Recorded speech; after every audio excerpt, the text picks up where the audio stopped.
What's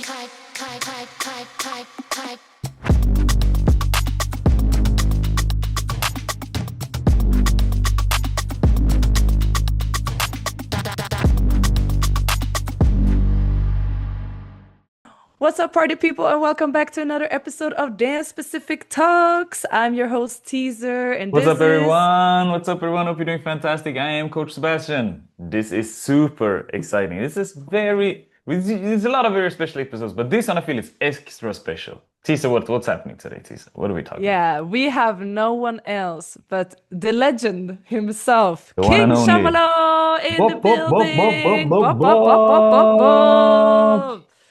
How are you doing? Yo. For the people who don't know, you were one of my absolutely first interviews I've ever done 5 years ago, before this thing of interviewing dancers became a Became podcast. a And thing. I just want to thank you and give you your flowers Yes, I. for trusting me in the beginning of my interviewing journey. So thank you, Shamalo, for giving me that opportunity 5 years ago. Yeah, and thanks to you for making that platform to let the people get to know the dancers, their insight, and their life story as well. That's awesome. Yeah, it was 2020. We were just in the beginning of COVID. At that time, people can listen back. We talked about your background. We talked about what got you into Kizomba. We talked about, how it's been for you to move to the Netherlands and start your career here. But we were also not at all in the knowing of what was going to happen 2020 for what was going to come. Um, if you could, how would you describe the last 5 years, Shamalo? The last 5 years, wow, a roller coaster. There are a lot of highs and low, ups and downs, um, but actually new opportunities. So I'm very glad that it happened this way. Not whenever it was low. Whenever you're on the deepest, lowest moment of your life, you're like, okay, why it's happening to me? But like I exchanged yesterday with some of the students on the last goodbye course that I gave in Utrecht. Easy path, hard life, hard path, easy life. Hmm, That's very well said, brother. beautiful. That's very well said. And yeah, I think there's definitely something powerful to having that mindset when life is happening. Sometimes you feel that life is happening to you, right? And you're like you're saying, you're a passenger in the roller coaster of life. But if you have that outlook of just like, well, if life is hard, a hard path, it's gonna be easier, right? There's something powerful to that mindset. Yep. Mm, Actually, yeah. is and your limitation on your belief system and the fact that you push that further. So what seems hard back then will just seem today very easy. Yes. And on a personal note, like you two are two very like active men in my life. You're two of the most visionary people that I personally know, just professionally, but also personally. I've seen you both for the last 10 years. I've known you both for like a decade each. And there's nothing more engaging than to have friends in your network that have a vision that like nobody else has and just going for it. And I feel like you both have I've seen you both in very highs, and I've seen also what happens behind the curtains. As we know, Coach Sebastian is preaching and also informing people on a way bigger level now about mental health, and especially about men's mental health that we are constantly not talking about.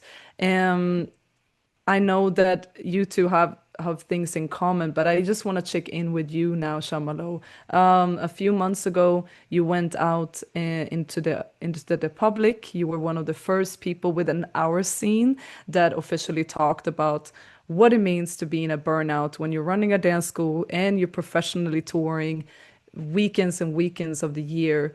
How was it to put yourself out there to say to people officially?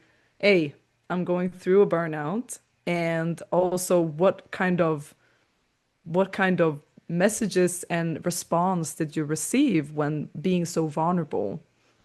Wow. Okay.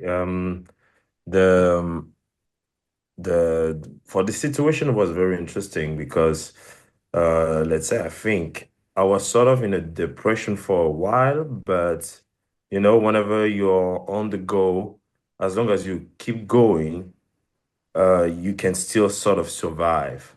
But at the moment that you make a stop or a break for few days or a few weeks, then it hit you back, but very strongly. So what happened is that I was not able to see anyone else than my lady and my little one because I couldn't control my emotion.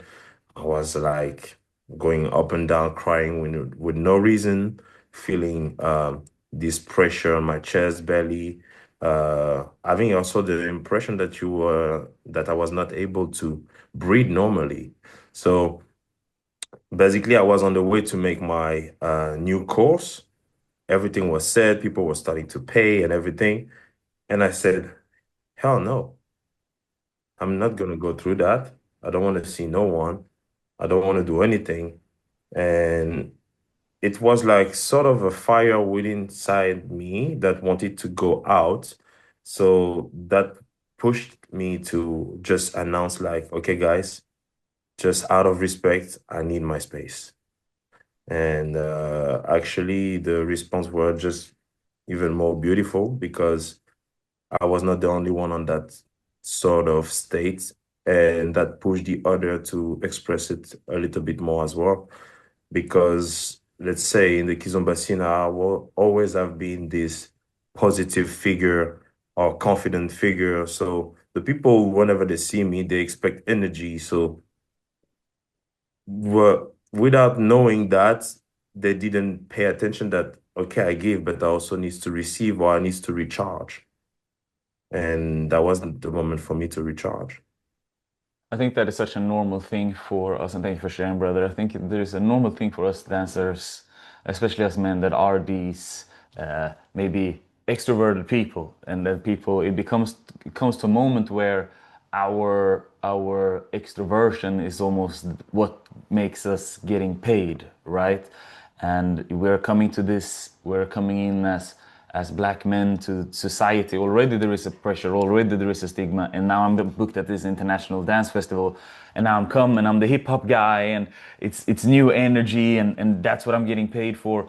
And and then once you come, so we're traveling all over the Europe, all over the world, not even all over Europe. Then we come back home, but then there is still business because I still need to edit my videos. I still need to run my classes. I still have a life outside of this. So not only am I a full-time international dancer, I also run a business, my dance school. I have a family, or I have a girl, or whatever the case may be. And I think it's almost impossible to explain to someone what it is that we are going through, right? And just now, like I've been up since, what time is it now? Now it's 12 midday for me. And I woke up 4 o'clock in the morning. Just like I have this article, I gotta write this article, and it's been taking me 3 hours, and just like, and on top of that, I have everything else going on, right? Mm. Yeah, I think you describe it very well because you have all these expectations and stuff. So yeah, it is difficult to for the people to understand the reality of what is going on in our lives rather than expecting us to be always 100% fitting the image that they have of us. So yeah, there were a clash there. Yeah. And how was it then? I mean, how has the journey looked like since then? You stopped your regular classes. I mean, again, huge thing. You've been running Castle of Dance for many, many years now as well in the Netherlands. It's a huge part of the foundation, not only for dancers, but like many people have taken your classes and then became teachers that has ventured out in the country and leveling up as well. How was it for you then to take that break and like what happened? What learning things did come to you by taking that distance? Yeah, it was very difficult because first of all, I have a family and I need to provide as well. So on the financial part, that was just a disaster. So that brought me even more stress. However, I have like a very special lady with me that was able to give me that space. So she was like, okay, I know that the situation will not be good because she knows me. Like, for instance, I was like, I know my situation, but honestly, I don't give a ships. Let me be polite, because I was like, we need still to pay the bills. We need still to go on. We still have a baby on the way. We cannot stop everything just because I don't feel good. So sometimes, uh, for men, I don't know if you can relate to that, Sebastian, which is we have the tendency to suppress our feeling. Mm. And because life needs to go on, if you don't have the right people around you, you're going to suppress your feeling until that the feeling is going to suppress you. Yeah, there's a great analogy that I heard. I don't even remember where I heard it somewhere. There's like if you keep suppressing your feelings, it's not your feelings are going to whisper to you. Your Okay. intuition is going to whisper to you. It's like, hey, like you're feeling this. But then if you keep neglecting it, you keep neglecting it, sooner or later it's going to start to scream at you. And when it starts to scream at you is when the explosion happens, right? And in your case, and it can manifest itself in different ways, right? Whether it's burnout or like I had panic anxiety and it's so hard for someone that is not in that position or is not wired in a way of like I have to provide, I have to do this, I don't want to repeat patterns that maybe I've seen in my family or I've stigmas that I've seen in the past. I refuse to go into those, and as a result of that, that's the clash, right? Like I'm just going to neglect my emotions, neglect my feelings because this is what has to be done. Like I see no other way of me succeeding with this mission, right? Mm. And if I may add on what you said, is that on top of that, I will not say per se for Black people, but there's a cultural side for certain people, which is if you talk about mental health, it means you're crazy. If Yeah, you psychiatrist, a psychologist, or a coach, a mental coach, it means that you're crazy. And sometimes it can go even further by saying, like, hey, this person has been possessed or whatever, something related to the family is yeah. still going on wrong. But sometimes they don't understand that is also our way of growing up, that we develop some trauma and some resistance for expressing what we feel. It's So, hard. Keep going, keep going. yeah, I was. Yeah, it's hard for someone who was never raised in a culture, never been part of a culture where mental health means that you're crazy. It's hard to understand what that means. Like just the label of like he is crazy. We say the same thing, ele doido. We say the same thing in Cape Verde. It's like if you're talking about mental health, that really means that you are crazy. But like, what does that mean? Like, just the concept of somebody's being called crazy. If you're not from these cultures, like it's really hard to comprehend that reality, right? And then what you're saying is like once you start talking about, oh, but he this is this curse or his family is cursed, and it's like that is such a foreign thing for someone that is born and raised in Europe and never experienced that. And it sounds just like, well, like what do you mean? That doesn't sound like, no, it doesn't sound true to you, but in our culture, it is a real thing. Mm. This is also interesting because when we got this message from you, posted, I think that a lot of people were, it was like a reality check, how we view artists as well. Perfect, perfection, the life everyone kind of wants. And to see somebody coming out and saying, it doesn't matter if I do something that I love, I can still burn out. I can still feel this way about it. And I mean, during this podcast, I've interviewed so many dancers that are burning out because we're doing something with so much passion and so much dedication.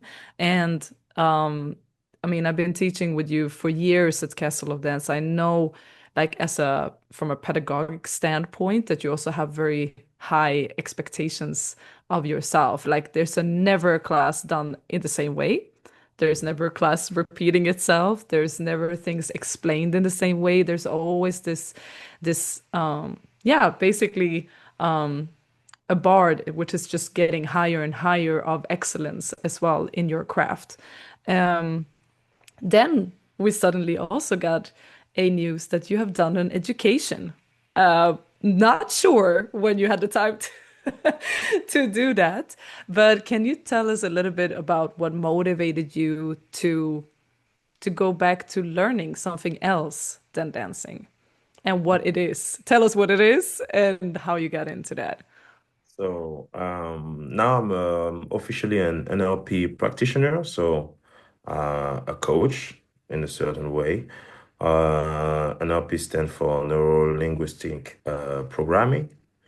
It's all about communication, understanding how the brain functions, and having some techniques that can help you to detach from certain emotion, or creating new habit and developing yourself in a very stronger way based on what you want to achieve. And there's more out of it, but we cannot talk about everything just like that. How it started, actually, it started since my journey as a dance teacher. Because people has always have had this easy way to share things with me. And my best friend, Josh, 10 years ago told me, yeah, you should be a psychologist because the way you approach dance, the way you talk to people, you have no idea that it has a big impact in their life. And all the time that I was hearing people talking to me about it, I was saying, yeah, yeah, yeah, whatever. You're just talking, whatever. You just like me as a brother. But then it came up from stranger that telling me, okay, you are using a lot of techniques from nonviolent communication. You are using technique from a psychological standing point. And then I go to other stuff, other workshop. Then people come again and say, "Hey, are you using NLP and everything?" And I'm like, I have no idea about what you are talking about. I'm just doing my teaching or giving advice uh, instinctively. So at some point, I decided to stop. And actually, whenever I put my video of the burnout, I get contacted by uh, my first client in coaching. Basically, he's a very successful businessman, and he attended one of my masterclass in the UK, and it happened that he live in the Netherlands. So basically, he sent me a message to say, "Hey, I'm so sad. I'm sorry to hear what happened to you, but if you're open, would you like to come to my shop, and I would like to share something with you."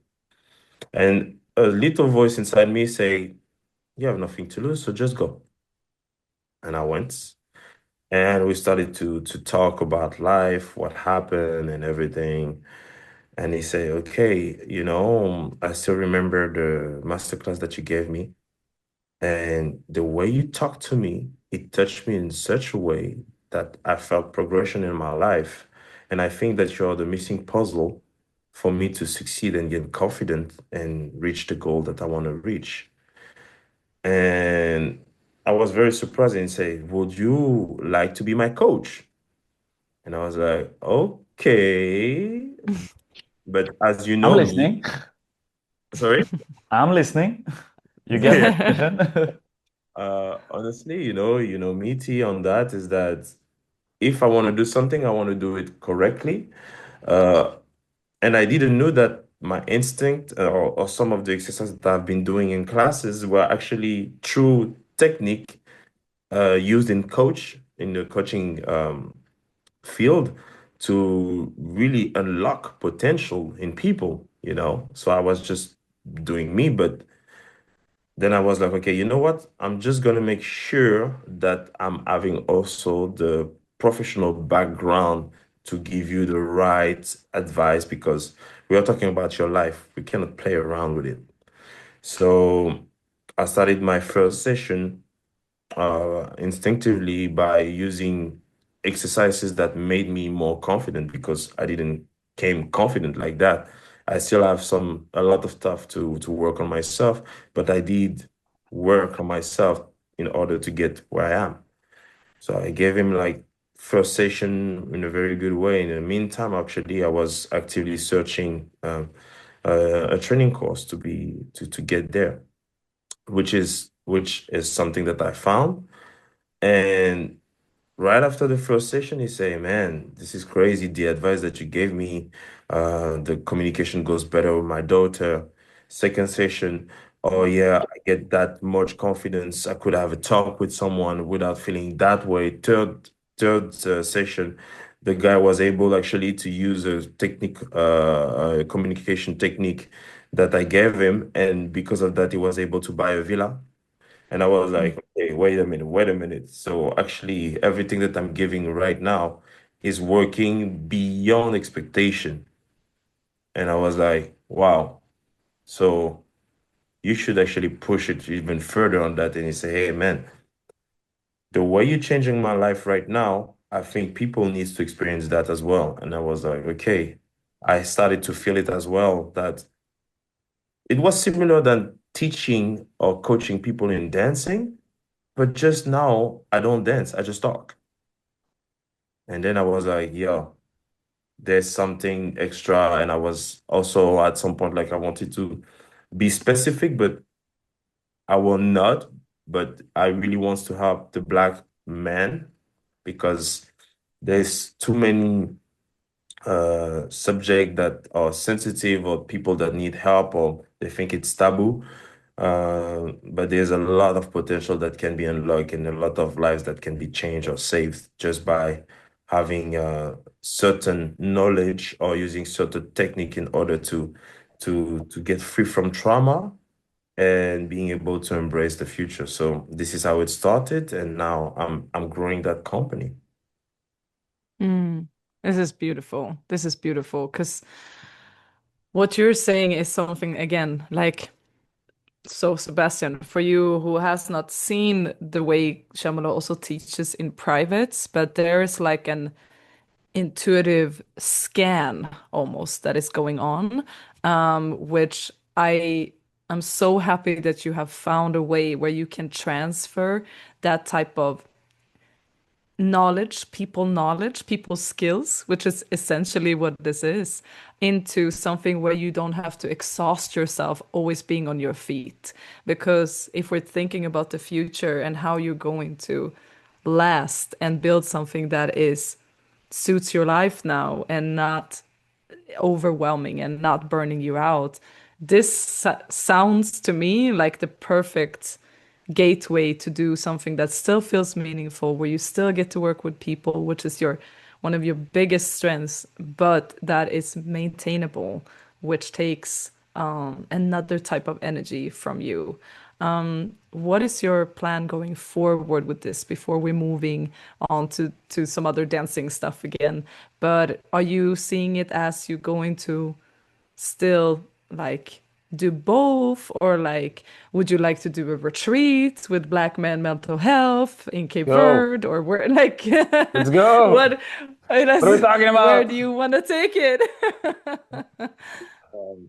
Before that I go on to what's gonna happen on the future, you mentioned few stuff that actually happened multiple times because even before that I went into that coaching journey, already I got from three different person saying, "Yeah, man, you should be in a retreat teaching people, like only for men." It happened 3 years ago when actually I was scouting a cruise in a boat on MSC, like a very big company, and basically they wanted to do a festival, a cruise, a dancing cruise festival. But whenever we were scouting the room and checking how the festival could happen, uh, we did like a gym session and everyone started to follow my lead and everyone was like feeling good and he said, man, it made me feel about that you could help people physically, mentally, and on the dancing motion. So do that. And I never did anything. A year ago, someone else asking me again, do you want to do a retreat? And I said, like, yeah. But then the burnout happened. And now you guys put that again on the table. So maybe Sebastian's gonna be the guy that Bro, I'm come gonna to Cape Verde, come to Africa. Let's get it. the future. So what will happen actually is that there will be a mix of both. I think I have a big vision board that I just made in my NLP training, where I want to help like people with artistic life, the job that takes them like a lot of energy, successful in their life, because most likely whenever you're busy with work, you also try to compensate with something which is missing in your life. It can be related to your childhood, it can be a trauma that you have, or it can be the only way for you to feel that you're alive, but that negative side that is sitting inside you is not coming up. So I want to push that to a next level because I'm gonna learn how to do hypnosis.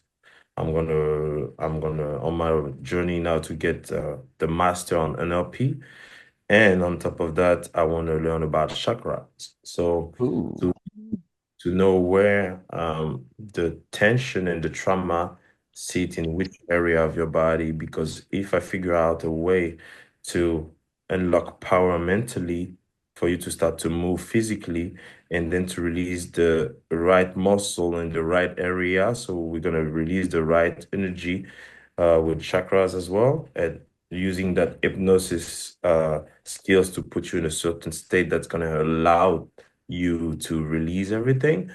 Um, I'm still very confused on how things going to be happening, but I know that I'm onto something and I'm just going to push it.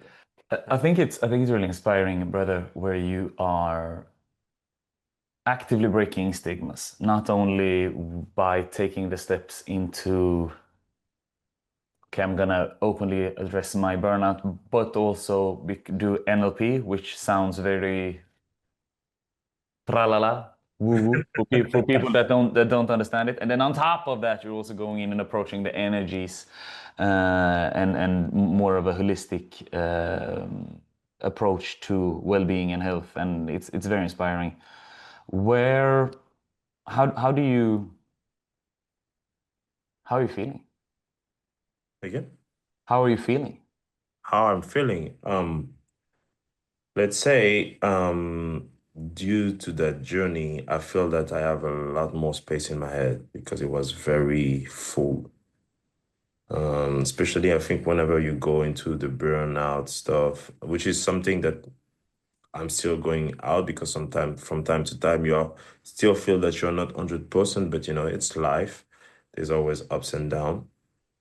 But the NLP creating more space in my head because I understood in a on a technical point or technical aspect what was going on within me.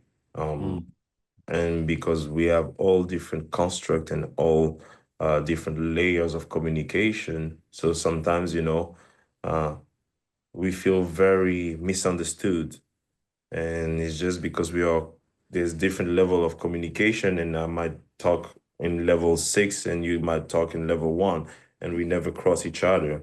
So I feel that I'm again having a purpose. I feel a bit more fire within me, so I feel good. Mm. That's beautiful. That's beautiful. That's beautiful. And it's not just your recovery that is happening, you're also expecting your second child. Ba, ba, ba, ba, ba. The Thanks. family is extending, and in September, we're hopefully gonna welcome a new family member. How is how is that for you? The journey of doing it again, because we know it's different now. Yeah, I'm actually super proud because my second son will be also part of that third generation that will have my name. because my father is the first, we are the second with my brothers. And then now my son's gonna carry that name as well. On the short story is that my grandfather was into um, the army stuff and politics stuff. So basically, if they were on the way to kill my grandfather during the war, they will make sure that all his descendants get killed as well. So in order Mm, to avoid that, he was giving different names to my father and the siblings of my father. So that's mm. why Wow. my father carries the name Kwelu Kwenda. That means where are you going? Come from the verb to kukwenda. And then I'm the second generation, and then I have two prints that's gonna go on again. Wow. Wow. It's such a also that's another part where maybe people don't know or maybe people do know your Congolese, heritage that you're not just French, Parisian, but actually that there's a lineage there that has such a deeper meaning to it. And yeah, it's just beautiful. I mean, your first son is just growing into this like very used to the world, a traveler. He's on your workshops. He's like just he's just used to this now. So it's gonna be so interesting to see how the second son is also gonna come into this world. For sure, for sure. Yes. And therefore we are also having news, right? Yeah. That we haven't even got into mentioned. But yeah, how would you describe the upcoming chapter The with upcoming, us? it's a chapter that um why I will say we wanted that chapter to happen earlier because it involves teaser as well. But that's a chapter that was let's say uh screaming loudly inside my body and your body as well. I think it's all about manifestation because you have manifested that inside you for a while. Whenever I manifested that, that was not the right timing as well. Now we are both moving forward and growing up as and becoming more mature as human beings. And yeah, we have like now the privilege to say that with T, we're gonna have a partnership. Let's go. We're not talking polyamorous though. We're talking about dancing for you guys who don't understand the context of Exactly. what we're talking about. Yes. She's Thank saying you one for of them. clarifying that. I got you. I got you. So it's an Ah, exciting journey. And yeah, it's just amazing because we sort of feel what can happen, but the most beauty in it is that we will not try to say much, we will try to show as much as we can. yes. Yeah, and it's so funny because I think that people, again, some people know we have known each other since 2000 and like 15 by now. I mean, it's been 10 years since we known each other, and I said it in the first podcast as well. We met when we could only speak dance language and not even English, and here we are a decade later. Both of us are having families and established lives in both dancing and privately, and it feels so natural for this next step to come. And I think it was Monday. The agency, legacy agency that you are a part of, that your partner Jalissa is a part of, also announced me as a part of the agency, which is gonna be definitely a new chapter as well because we know how it is. All of the three of us know how it is to be in crews and in dance schools and stuff, but never really having a manager, never really having somebody to also help with the management part. Just always being hustling on ourselves. So I also feel like this is going to be an exciting new chapter where we can push the things we want to push in a holistic way that we are both standing for. And yeah, we're gonna bring the vibes. It's gonna be Share a vibes. bit more. When are we, what are we, when, what, and how? What are we talking about? What is coming up? What are we doing? Yeah, Chamalo, you want to talk about our first booking? Share some shit. Actually, let's say things are already in. Somehow, let me just go back why it was supposed to happen. The people that don't know, I took a very long time before taking a plane in my life. So the first time that I took a plane was to Sweden, and who was the one that picked me up at the airport? Oh, really? This is T with the big Volvo, like this, the tiny lady in the Volvo that you could put 10 of that size of ladies in it. And yeah, we were not speaking English at all. I was not. And yeah, they were trying to talk with me, but you couldn't. So only way was dancing, which is actually it's a very logical step that we are stepping into that partnership, not because only she is my sister now, but because there's like on the artistic side a lot to bring on the table. I can learn a lot from that lady as well, so I'm very, very happy for that. And yeah, we're gonna start right away with the big one, which is actually we're gonna go to DCBX. In August, we're gonna go in Washington, teach Let's go. keys, R&B keys, the vibe, and International. exactly because it's like a bachata, zouk, and kizomba festival. The kizomba scene there is small, but the zouk scene is big. And having someone like T and showcasing like what we can do with our kizomba and hip hop, that will make more people getting into that kiz vibe as well. That is Yeah, amazing, guys. Congratulations to both of you. I speak for thank the world when you. I say that we are excited. Yeah, and I also it's so funny because it's again like this full circle moment, like how many years have we not trained hip hop and cultures from the States?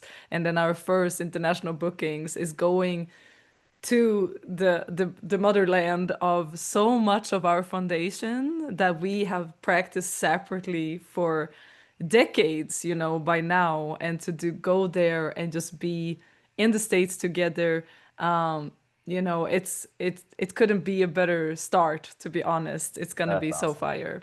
Yeah. Yeah, it's gonna be a great journey. And you're gonna see the people there are very crazy. So when we're gonna land, it's gonna be a right away party bus dancing next to the Washington Monument outside. Yeah, people are very, very nice there. Mm, yeah, no, I'm looking forward, and we obviously, as Shamo said, we have a lot of new ideas coming up, and I think that it's time to do some good work.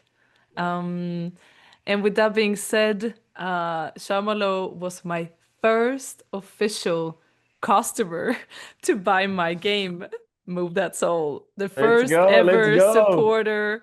Support your He friends, know God damn it. Yes, that's the thing. He could have for sure got it for free because, he's my bro. But no, he was like, let me be the first ever person to purchase the game. I Big want to respect. support your ideas. And, that's it's just family things. That's what we do. So thank you so much for the support, Shamalo. And we're about to play a question from Move That Soul, and we see where it takes us. Are you ready? Yeah, let's go, let's go. Okay, okay, okay. Ooh, this one seems to be a good question for you. In what ways can you be kinder versus harder on yourself in your dance journey? Hmm, never thought about that. Um, harder, kinder. I think I'm hard on myself, no matter what.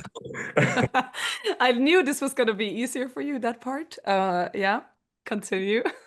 That's for true. But the why it can be harder is on letting go. what I can be kinder is giving myself the credit of what I've achieved, because sometimes we are so much on to the next that we forget to appreciate what we've done. Mm. So I will be more kind to myself on, hey, look what you've done, look what you're still doing it, and yeah, just enjoy the ride. Mm. Great I love answer. that. Good reminder. Good reminder. Okay, Sebastian, you ready? Ready. Okay. Uh, what has been the hardest moment since you started to dance? And have you actually overcome it? So I went through like panic, anxiety, and depression and suicidal thoughts with my during my dancing career, right? I don't think you overcome it. I think you become stronger, and I don't think that is things that you overcome. I think you understand on the journey. It's like, oh, this is a part of me, and it's nothing to overcome. And I'm honestly not sure that I would want to live without that side of me now, because it is, if I understand how to use that energy, that let's refer to it as the dark side, right? If I learn how to navigate around the world with that, and I can shake hands with those demons, I think, or I know that it is a very powerful force that I don't wish to live without. Mm. Before, And and I can relate to that. I can relate to that, and you are not the only one that went through You know? that And I stuff. think and I think that is very clear also when I hear you speak, Shamalo, that like it's like even during times of healing, self-healing, right, and taking steps away, it's like, well, but how can I help others? Like, how can I help others that is going through this, right? And again, it's very hard for people that don't have that default instinct kind of like, how can I protect? How can I assist? How can I serve?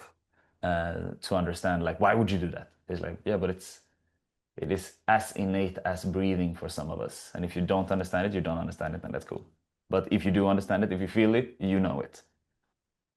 Amazing. mm.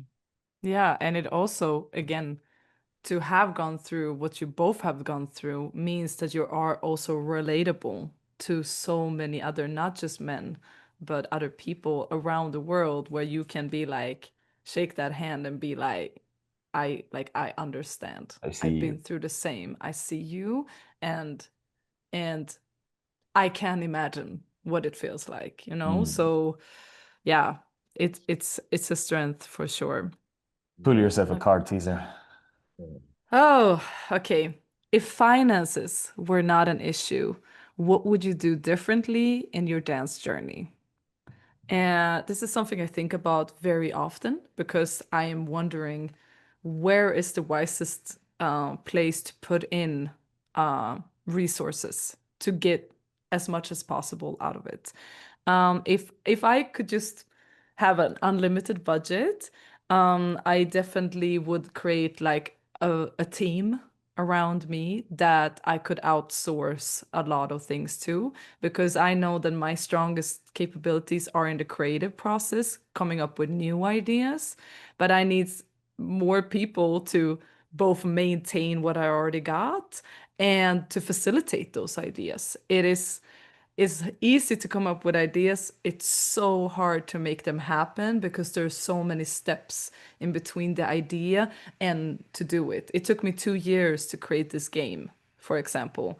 And I knew that if I would have had a content creator team, a marketing team, a business strategy team, a financial advisor, like those ideas could be implemented way faster. So for me, this and possibly a creative space where I could do, like, I could have a podcast studio, but also an event space, maybe something towards that direction would also ease my mind to never have the blockages of where should I do it? What is the rent? But actually just having an access to a space that you can just be creative with. I think that those two would be my next step financially if finances were not an issue. That's beautiful. Yes. Okay, Chamalo. Thank you so much for sharing with us. I'm beyond excited to share more spaces with you, both off and on the camera. But one thing is for sure, I want to give you again your roses for everything you have done for this community, for staying in there, for keep on doing things from a place of love. And yeah, just simply thank you for keep on being an awesome person. Yeah, thanks to you as well. And actually, you also deserve your flower because indirectly, you're one of the reasons that helped me to keep going.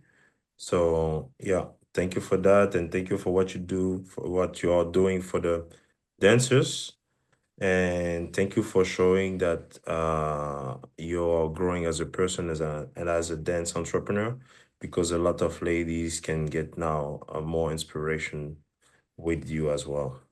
Thank That's you. beautiful. Thank you.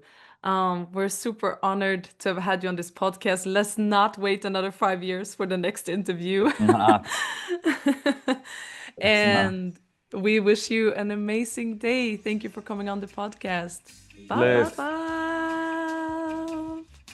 Don't forget to click subscribe, comment below, and give us a rating or review. We have a Facebook page, YouTube page, and we are on Spotify, Google Podcasts, iTunes, and all the other podcast platforms.